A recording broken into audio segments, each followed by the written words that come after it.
Wabarakatuh. Kali ini kita akan melanjutkan materi tentang pemadatan tanah. Pemadatan tanah ini terutama kita bahas tentang pemadatan tanah lempung ya. Jadi pemadatan itu sebenarnya ada dua, pemadatan tanah berbutir kasar dan berbutir halus. Tapi yang paling bermasalah di antara pemadatan itu adalah pada tanah berbutir halus atau pada tanah liat atau pada tanah lempung. Baik. Nah, sekarang kita bahas tentang pemadatan pada tanah kohesif. Kalau tanah kohesif ini dikenal juga dengan tanah lempung ya atau tanah liat. Pemeriksaan spesifikasi untuk pemadatan tanah kohesif atau tanah lempung telah dikembangkan oleh R.R. Proctor namanya. Jadi ini penemu dari teori pemadatan tanah ketika sedang membangun bendungan-bendungan untuk Los Angeles Water District pada akhir tahun 1920-an. Nah, jadi teori tentang pemadatan tanah ini ya baru ditemukanlah tahun 1920-an oleh R.R. Proctor ini. Jadi prosedur dinamis laboratorium standar ini disebut dengan nama standar Proctor test. Jadi nama dari Proctor ini diabadikan sebagai nama dari pengujian. Makanya dikenal secara luas di seluruh dunia, namanya adalah uji Proctor test. Nah, kemudian dari penemuan Proctor ini ada variabel pemadatan tanah ya, atau hal-hal yang berpengaruh terhadap pemadatan tanah itu sendiri. Nah, yang pertama itu adalah usaha pemadatan atau energi pemadatan. Ternyata jadi suatu tanah, katakan ini padat, itu tergantung kepada energi pemadatannya atau usaha pemadatannya. Energi pemadatan ini artinya kalau ini ada sebuah alat pemadat, maka banyaknya gilasan ya, banyaknya gilasan pulang pergi, jadi semakin banyak gilasannya, maka tanah ini akan semakin padat. Itu variabelnya. Kemudian kalau ada uji laboratorium begitu juga, kalau ada sampel tanah ini ditumbuk dengan menggunakan palu penumbuk, ini bisa ditarik ke atas, nanti dijatuhkan bebas. Nah, maka semakin banyak jumlah tumbukannya, maka tanah yang ada di dalam mold atau silinder ini itu akan semakin padat. Itu variabel pertama atau faktor yang mempengaruhi terhadap kepadatan tanah itu ya. Faktor pertama adalah energi pemadatan. Kemudian yang kedua adalah jenis tanah ya. Jenis tanah juga berpengaruh. Secara umum kita hanya mengenal dua jenis tanah, tanah kohesif dan tanah tidak kohesif atau tanah lempung dan tanah granuler ya. Nah, jadi jenis tanah juga berpengaruh terhadap kepadatan tanahnya. Baik, selanjutnya adalah kadar air. Nah, kadar air ini sehubungan dengan tanah kohesif ini. Ternyata di tanah kohesif atau tanah liat, kekurangan air, maka tanah yang dipadatkan itu tidak akan padat ya. Jadi dia tetap ada mengandung rongga. Kemudian kalau airnya juga terlalu banyak, ketika dipadatkan juga nggak akan padat, justru akan membuat sifat kembang susut dari tanah itu akan meningkat ya. Jadi tanahnya tetap tidak stabil.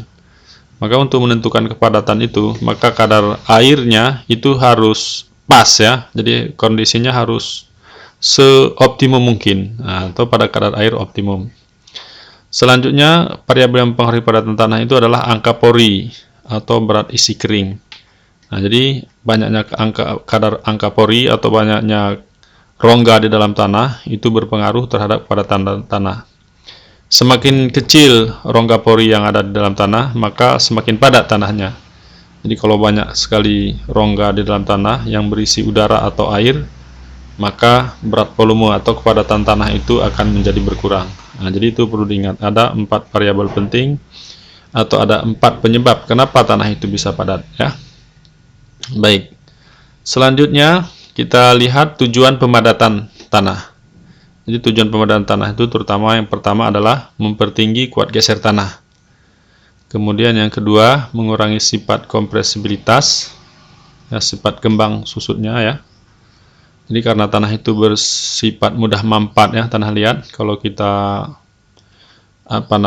padatkan, itu dia akan terjadi pemampatan ya.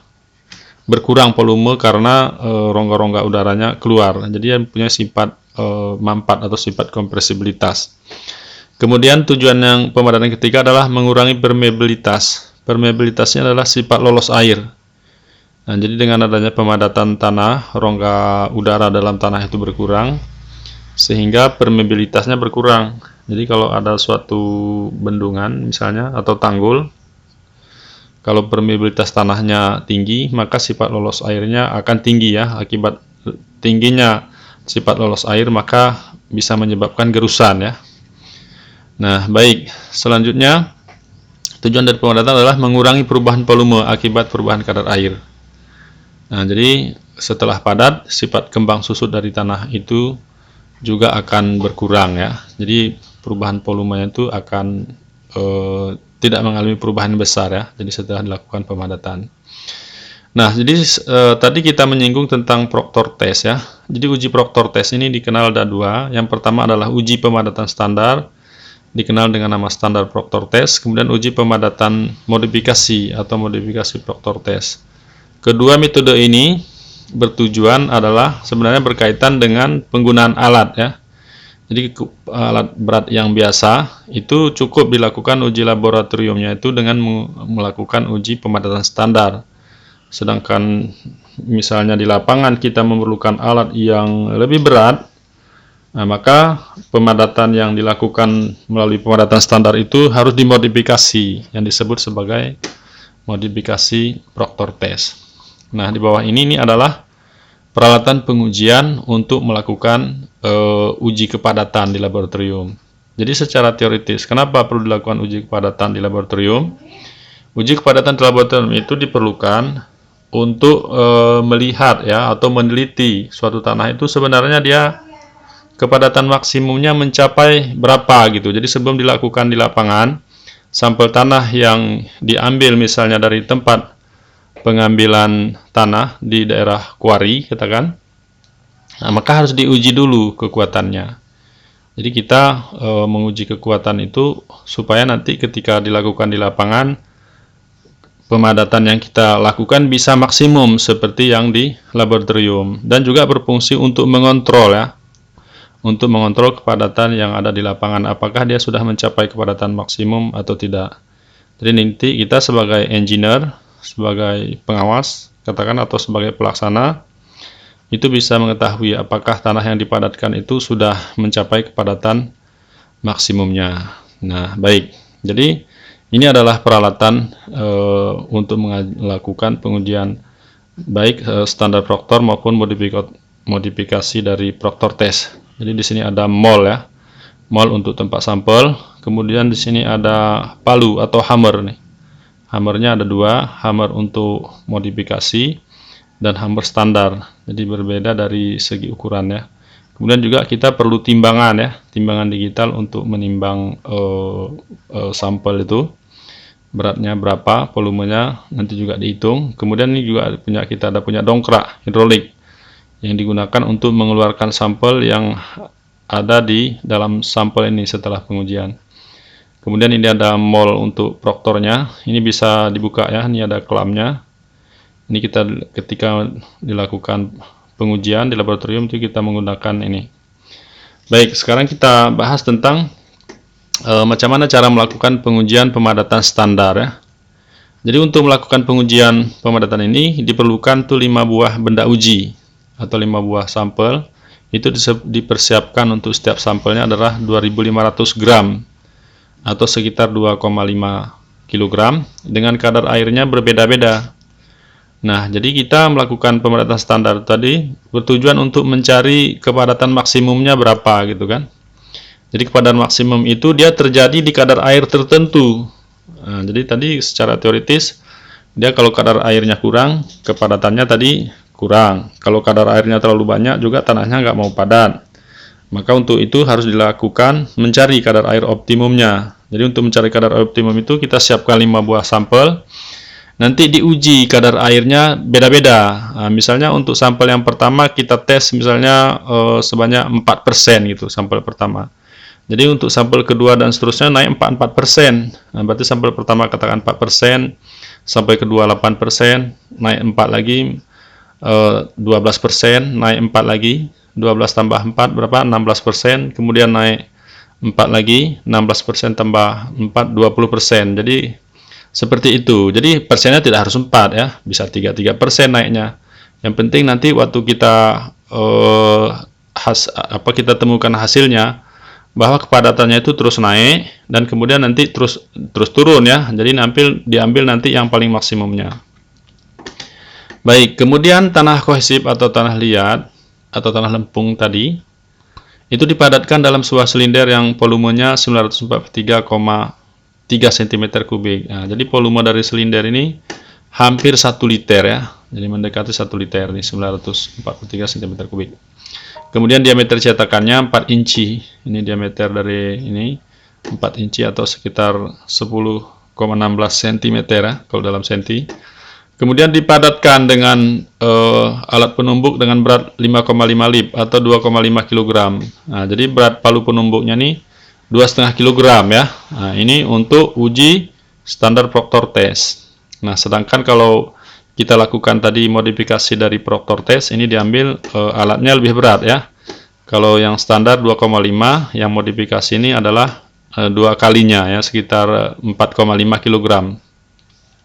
Kemudian tinggi jatuh penumbuknya. Jadi ini tinggi jatuh di sini ada hammernya di dalamnya, ada palu ini ketika ditarik ke atas, hammernya ini mentok di sini. Kemudian kita lepas tuh sebagai tinggi jatuh. Nah, jadi tinggi jatuh untuk standar Proctor itu 12 inci atau 30,48 cm. Sedangkan yang modifikasi punya ini hammernya lebih tinggi ya dan palunya lebih berat, tinggi jatuhnya juga lebih tinggi, jadi sekitar 450 mm atau sekitar 45 cm untuk tinggi jatuh modifikasi Proctor test. Nah, atau kalau dalam inci tingginya ini sekitar 18 inci ya. Kemudian pemadatan dilakukan dalam 3 lapisan. Nah, jadi untuk standar Proctor test atau pemadatan standar, sampel tanah itu dipadatkan dalam 3 lapis itu ya. Nah, jadi tidak sekali padat. Jadi dari sampel 2.500 gram tadi itu dibagi 3. Jadi dibagi 3, bagian yang pertama masukkan ke dalam mold ini ya. Kemudian dipadatkan. Nah, dipadatkan dengan palu penumbuk ini tadi sebanyak 25 kali tumbukan. Nah, setelah 25 kali tumbukan, masukkan tadi yang kedua ya, kemudian diratakan permukaannya, dipadatkan lagi 25 kali tumbukan. Begitu juga di lapisan ketiga, yang 2.500 gram tadi dibagi 3 ya. Masukkan kembali, kemudian diratakan dan dipadatkan dengan memberikan tumbukan 25 kali tumbukan. Nah, itu untuk kasus pemadatan standar. Sedangkan untuk pemadatan modifikasi, ini jumlah lapisnya tidak lagi 3 lapis ya. Jadi dia menjadi 5 lapis. Nah, jadi berlakunya sama. Setiap lapisnya adalah 25 kali tumbukan. Jadi yang 2.500 tadi, kalau yang untuk pengujian modifikasi, maka 2.500 itu dibagi 5 ya. Nah, berarti setiap lapis ini sekitar 500 gram. Ini kita masukkan, diratakan, kemudian dipadatkan. Nah, begitu juga dengan palunya. Nah, jadi palunya berbeda ya, antara modifikasi dan pemadatan standar. Baik, nah sekarang kita bahas lebih mendalam tentang bagaimana cara melakukan uji pemadatan standar itu. Nah, jadi tadi kita katakan bahwa sampelnya dipersiapkan sebanyak 5 ya. Jadi masing-masing ini beratnya 2.500 gram atau 2,5 kilo ya. Nanti dibagi 3. Jadi bagian pertama nanti kita masukkan ke dalam mold ini. Kemudian kita padatkan nih. Kita tumbuk dengan tumbukan 25 kali tumbukan. Nah, proses penumbukannya ini harus pakai pola, dia nggak boleh asal-asalan ya. Nah, jadi pola penumbukannya seperti ini.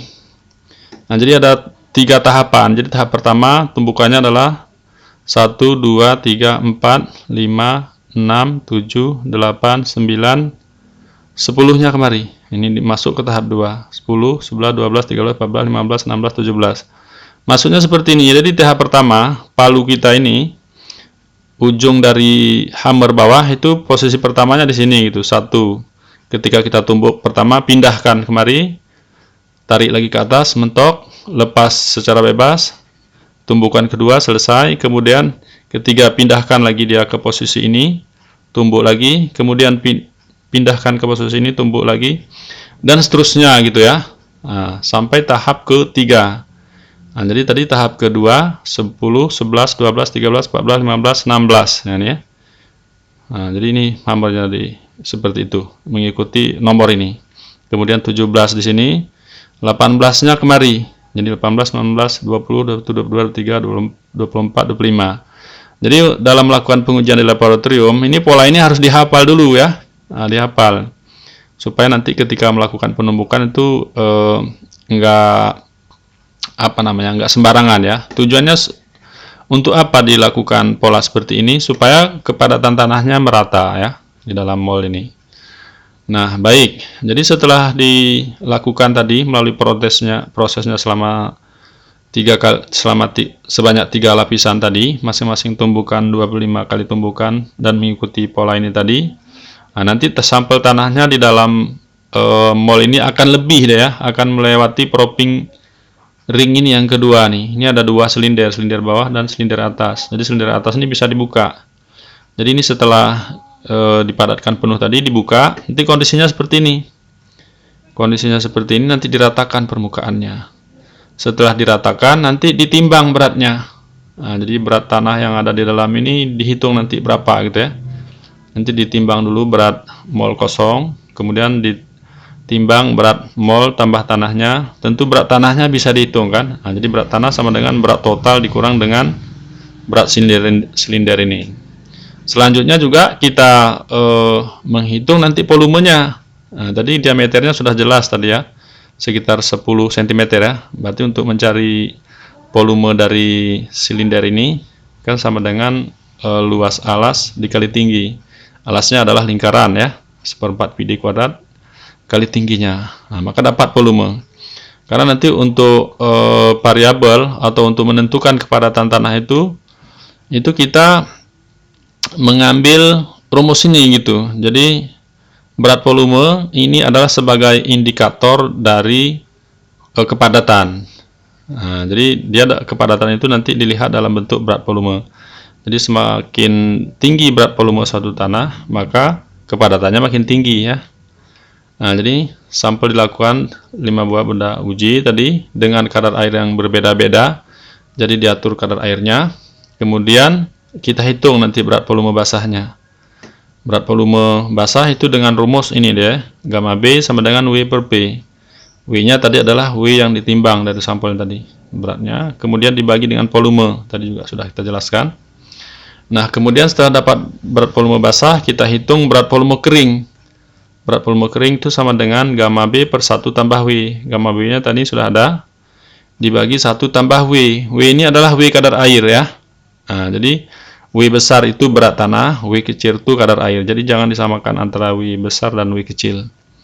Ini adalah berat tanah basah, sedangkan ini adalah kadar air. Nah, kadar air juga sama-sama udah kita ketahui bagaimana cara mengujinya. Jadi sampelnya diambil, ditimbang, kemudian dimasukkan ke dalam oven selama 24 jam sehingga airnya menguap.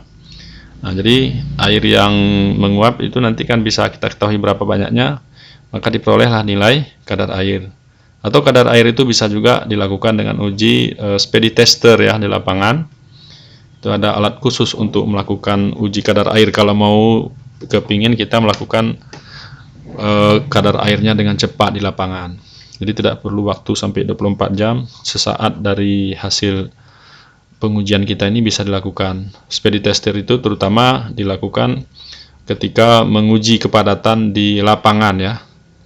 Sedangkan di laboratorium biasanya kadar air ini dilakukan dengan cara pengopenan. Jadi sampel yang diambil tadi diopen selama 24 jam, kemudian besoknya baru kita hitung berapa besarnya kadar air. Nah, selanjutnya kita akan menghitung gamma ZAP ya. Jadi berat volume ZAP ini adalah zero air point. Nah, zero air point itu adalah rongga udara 0 ya. Kemudian di sini ada GS. GS ini adalah berat jenis atau spesifik gravity yang juga nanti diuji di laboratorium dengan cara terpisah ya. Artinya ini pengujiannya khusus nanti untuk berat jenis. Nah, gamma ZAP ini adalah berat volume zero air point. Jadi suatu tanah ini dipadatkan itu secara teoritis itu bisa kita nolkan itu rongga udaranya. Tapi secara praktisnya tidak ya. Jadi kenyataan di lapangan nggak bisa. Pasti setelah dipadatkan itu masih ada rongga yang diisi oleh air dan udara. Nah, tapi kalau secara teoritis, secara empiris itu bisa dihitung, bisa dinolkan dia. Nah, artinya kalau kondisinya nol, tanah itu udah sangat padat ya, udah sangat padat kali. Nah, jadi pada kondisi ini meskipun dia dipadatkan berulang-ulang, itu nggak akan padat lagi. Kenapa? Karena rongga udaranya itu sudah nol, tuh nggak ada lagi rongga udara, sudah diisi seluruhnya oleh butiran tanah.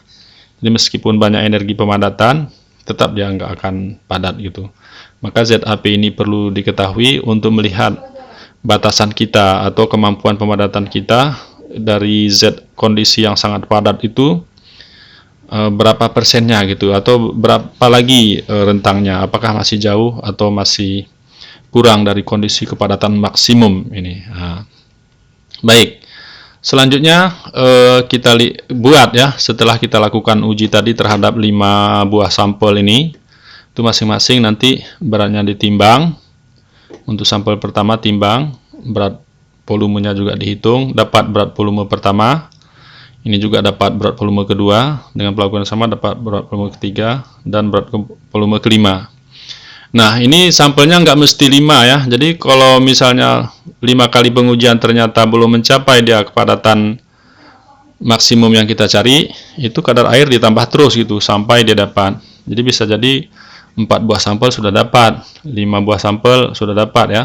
Tapi kalau belum dapat itu ditambah terus kadar airnya. Kalau tadi naik 4%, berarti kalau tadi ada 20, untuk sampel ke-6 katakan tambahkan lagi 4% lagi ya. Nah, seperti itu. Nah, jadi dari hasil ini tadi kita peroleh gamma B1, kemudian nanti kita cari ini gamma D-nya. Ini tadi kan ada 5 buah sampel, berarti gamma D-nya juga dapat 5 ya kan. Nah, gamma D atau berat volume keringnya itu dapat 5 buah yang diperoleh dari sini tadi. Nah, setelah itu masing-masing tadi juga setelah diuji cek lagi kadar airnya. Jadi benda uji pertama cek kadar airnya, masukkan ke open. Benda uji kedua setelah diuji masukkan lagi ke open, dan seterusnya sampai benda uji yang kelima masukkan ke open. Tentu masing-masing kadar airnya nanti kan beda-beda dia kan, karena tadi kita naikkan 4%. Nah, yang sesungguhnya nanti setelah di open berapa gitu, karena pasti berbeda nanti antara yang kita tambahkan airnya itu dengan yang di open. Kenapa? Karena kemungkinan pada waktu kita melakukan pengujian ini tadi di dalam tanah itu ada kadar airnya sedikit ya. Nah, karena sampelnya itu biasanya untuk melakukan pengujian ini kita lakukan penjemuran ya. Jadi dijemurkan di bawah sinar matahari ya. Bukan di open untuk sampelnya, tentu dalam tanah itu masih ada kadar airnya. Baik, selanjutnya nanti kita buat grafiknya seperti ini. Nah, jadi grafik hubungan antara kadar air dengan kepadatan. Tadi ada 5 buah sampel ya, dengan kadar air yang beda-beda. Nah, misalnya untuk kadar air yang pertama di sini sekitar 14,sekian% sampel pertama. Sampel kedua juga seperti itu ya, sekitar 17%. Sampel air ketiga sekitar 21%. Sampel air yang keempat 25%.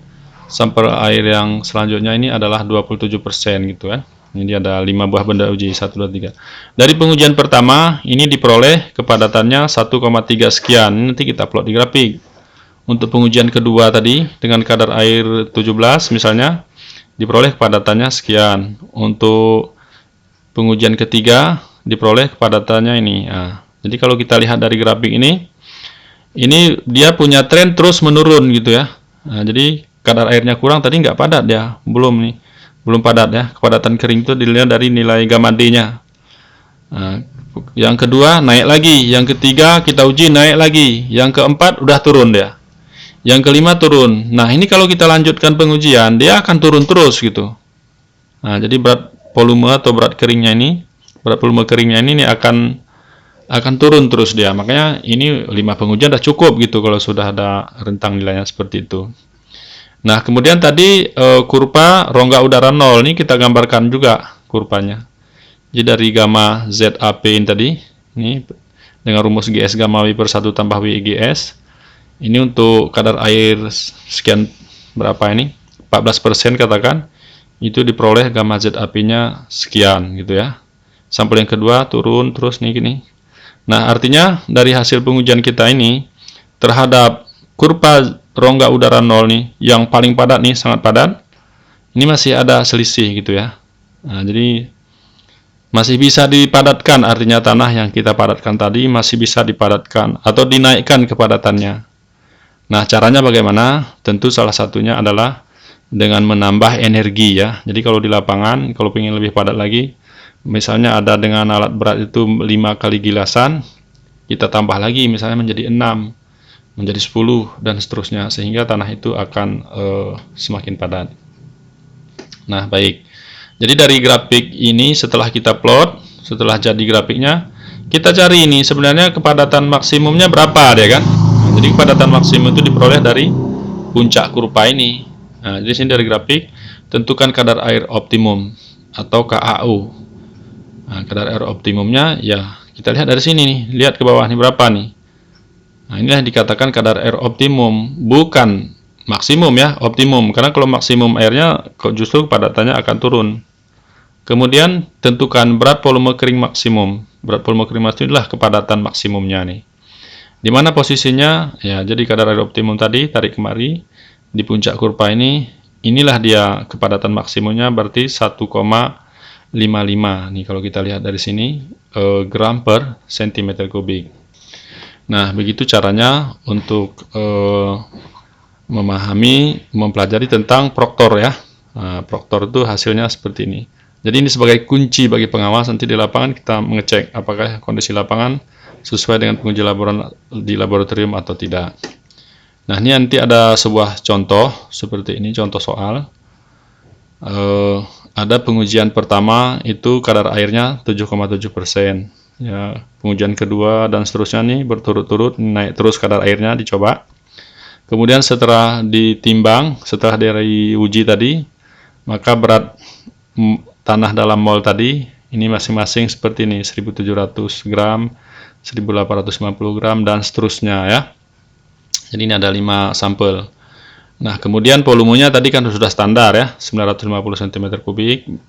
GS-nya sudah diketahui juga dari hasil pengujian. Diminta nanti menggambarkan nih grafik hubungan antara kadar air dan berat volume kering. Ya, nanti grafiknya seperti ini dari hasil pengujian ini.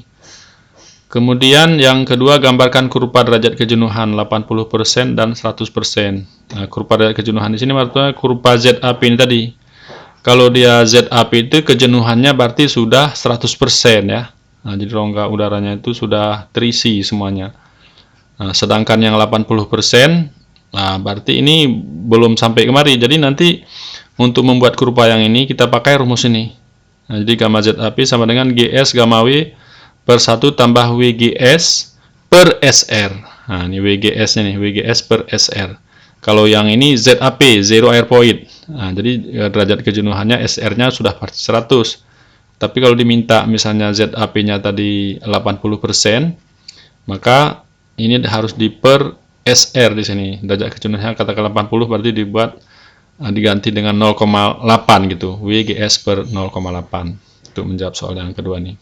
Nah, baik, untuk menyelesaikan ini, contoh soal ini nanti kita bahas di Excel ya. Kita akan share videonya ke Anda.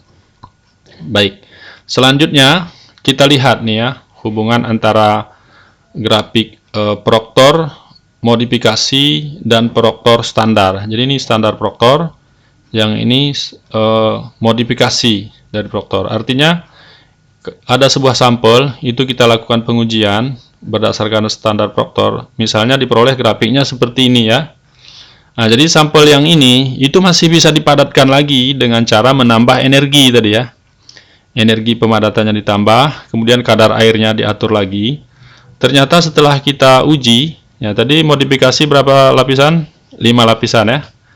Nah, tumbukannya 25. Kalau tadi ini 25 kali 3, 75 tumbukan. Nah, kalau ini 25 kali 5, 125 kali tumbukan totalnya semuanya. Berarti energinya itu kan makin bertambah.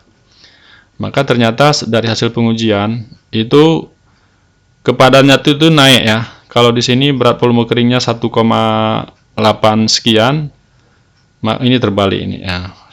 Ya sudah betul. Nah, angkanya ini harusnya nih 1,6 di bawahnya, 1,6, 1,7, 1,8, 1,9. Nah, jadi di sini naik terus dia ya. Nah, jadi naik berat volume keringnya. Tapi dengan kadar airnya turun gitu. Nah, jadi kepadatan maksimum itu bisa bertambah dengan mengurangi kadar airnya. Kenapa? Nah, jadi air itu dikurangi, digantikan rongga yang diisi oleh air itu dengan butiran tanah, ya kan? Sehingga kepadatannya pasti semakin tinggi. Nah, baik, hanya sekian. Mudah-mudahan bermanfaat. Terima kasih yang belum subscribe, silakan subscribe. Selamat bertemu di video selanjutnya. Terima kasih. Assalamualaikum warahmatullahi wabarakatuh.